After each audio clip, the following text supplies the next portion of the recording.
This is what happens if you don't pay protection money to the mafia. Businessman Rodolfo Guayana walks me through what remains of his factory. Established by his grandparents 60 years ago, this metalwork factory was burned down last July. The mafia demanded pizzo, the Sicilian term for protection money.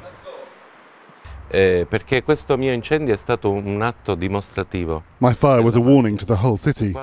Look what happens to the person who does not pay pizzo. Cosa succede a chi non paga il pizzo? Through me, the mafia showed just how ferocious it could be. Veramente forte, fortissima. It is estimated that 1 in 4 businesses in Palermo pays protection money. Now, the main business group is taking a stand. It says it will expel any of its members caught paying the protection money. Sì, questa diciamo è un po' una provocazione perché It's a form of provocation. Clearly we cannot substitute for the authorities and investigate our own members. But today there are the right conditions for anybody to report extortion. So if you don't do it, you're responsible for collusion in such an activity. And the mafia seem to have been provoked. The day after we spoke to Antonino Salerno, one of the Federation of Industries offices was burned down. There have been several high-profile arrests of top mafia men in recent years. The so-called boss of bosses, Bernardo Provenzano, is in jail after 40 years on the run. And the trial of Salvatore Lo Piccolo, who took over the organization, is ongoing. I asked the man who led the investigation that led to their capture if this was the beginning of the end for the mafia.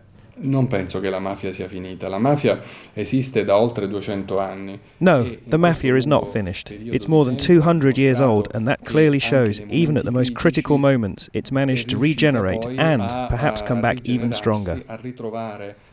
This is Corleone, the spiritual heartland of the mafia.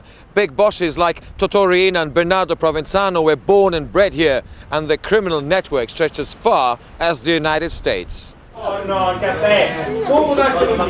But Corleone's mayor, Nino Iannazzo, is working hard to rehabilitate his town's bad name.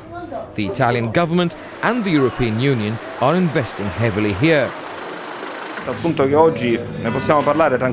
point is that we are talking freely about the mafia in a bar, something that would have been inconceivable 30 years ago.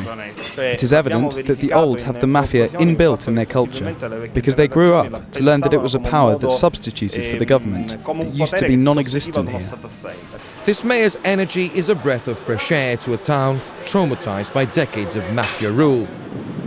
But even he admits Sicily's battle with organized crime is far from over. Karl, Stagno-Navarra, Al Jazeera, Corleone, Sicily.